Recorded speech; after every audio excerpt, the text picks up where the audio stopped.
Have you ever been in a situation that just felt totally hopeless?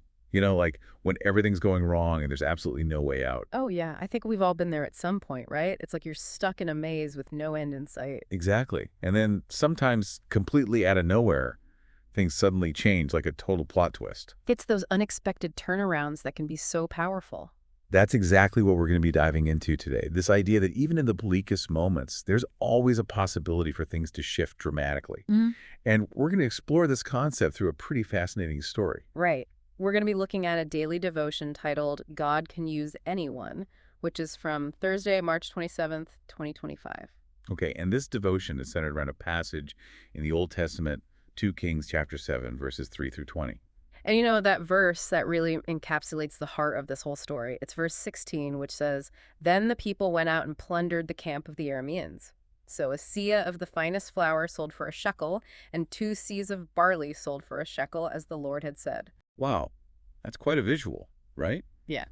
So the goal of our deep dive today is to really unpack this idea that God can use anyone, regardless of their circumstances or their background, to accomplish his purposes. And this passage just gives us a really vivid illustration of that.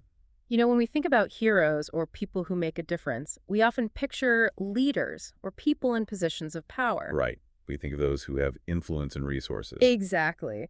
But this story completely flips that expectation on its head. It does, because in this incredible story of rescue, the heroes are the most unlikely candidates you could imagine. They're the people that society would typically overlook or even reject. We're talking about 4 lepers. Yeah, in that historical context, lepers were completely ostracized from society, forced to live on the fringes because of their condition. They were marginalized, avoided, and really treated as outcasts. And yet they become the key players in this remarkable story of hope and salvation for an entire city. Talk about a plot twist. Yeah. So in this deep dive, we're going to focus on 2 main insights that we can draw from this ancient account. Okay, sounds good. The first is this recurring theme of how God often uses the most unlikely people to bring about his plans. Great.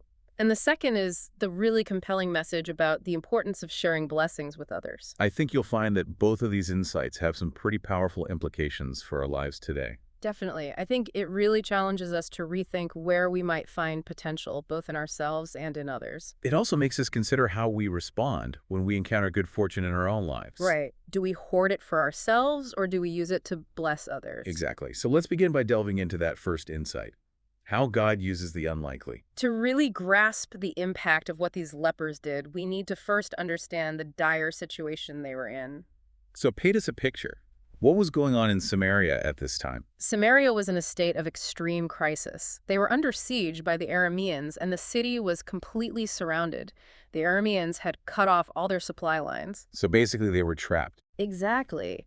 And the situation was becoming increasingly desperate. People were starving, food was scarce, and there was a sense of impending doom hanging over the entire city. Wow.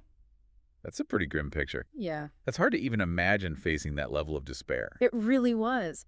And then within this context of utter hopelessness, you have these 4 lepers living outside the city gates. As if their lives weren't already difficult enough. Yeah, they were in this really precarious position, facing a terrible dilemma. A true lose-lose situation. If they stayed outside the city, they would starve to death. But if they tried to enter the city, they would likely face the same fate. Plus, they would have to deal with the social stigma and fear associated with leprosy. Exactly. It was a truly hopeless situation for them. And it's in this context of utter despair that they make a very bold and unexpected decision. What do they decide to do? They decide to go to the Aramean camp. Wait, really?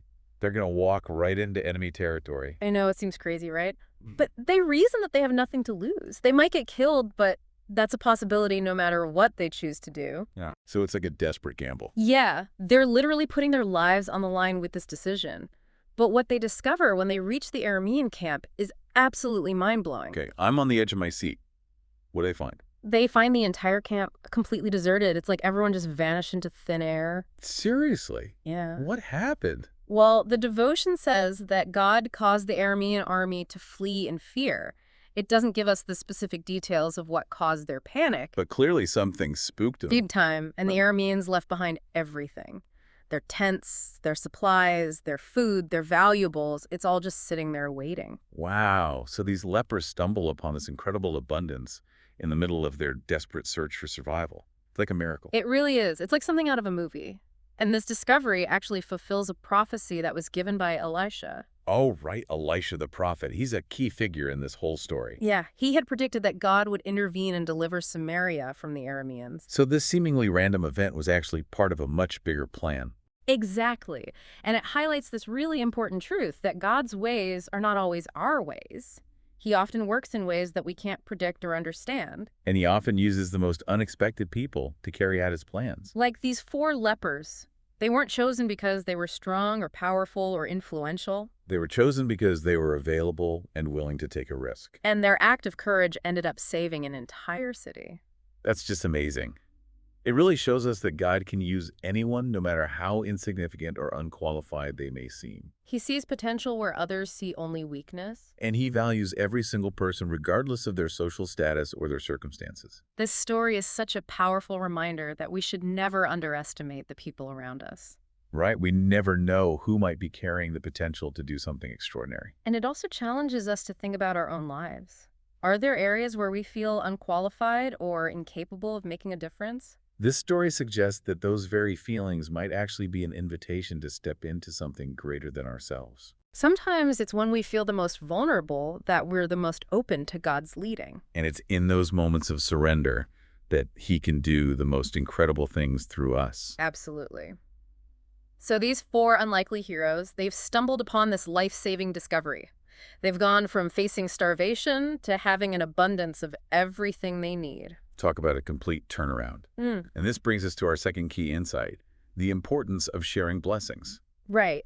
So initially, the lepers react in a way that I think a lot of us can relate to. How's that? They start gathering all the valuable things they've found and hiding them for themselves. Yeah, I mean, after experiencing such hardship, it's natural to want to secure your own well-being. It's like that survival instinct kicks in. They've been through so much suffering. It's understandable that they would want to hold on tightly to this newfound fortune.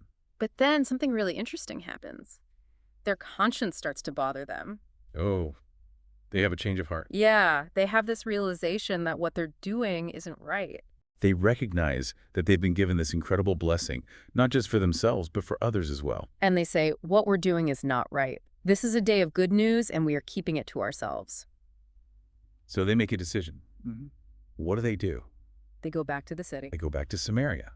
Even though they could stay hidden and enjoy their newfound wealth in secret, They know that they have to share the good news with the people who are still trapped and starving inside the city walls. wow, that's a really selfless act. It is. And their decision to share ends up having a profound impact on the entire city. Because their actions directly lead to the deliverance and provision for countless people within Samaria. Exactly. Their story becomes intertwined with the fate of the entire city. And it highlights this really crucial point, that blessings are meant to be shared. When we experience abundance in any area of our lives, whether it's material possessions or opportunities or talents or even just good news, there's an inherent responsibility to share that with others. It's like we're called to be conduits of blessing.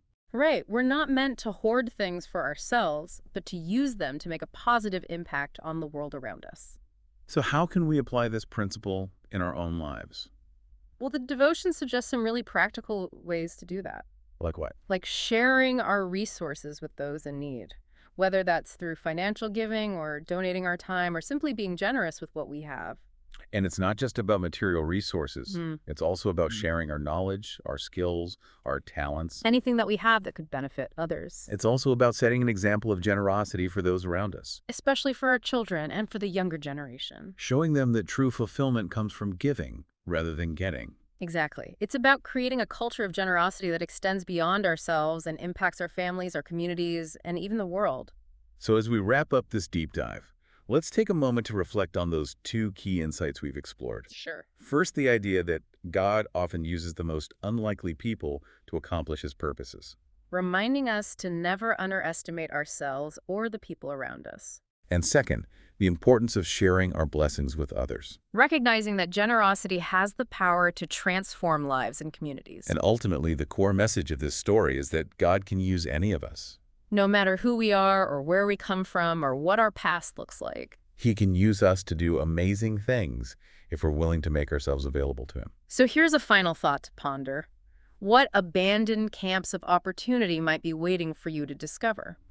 What seemingly small step of faith could unlock a blessing not just for yourself, but for those around you as well? And what good news might you be holding back from sharing with the world? What if your act of generosity could be the catalyst for something truly extraordinary? It's something to think about. It is. Thanks for joining us on this deep dive. My pleasure.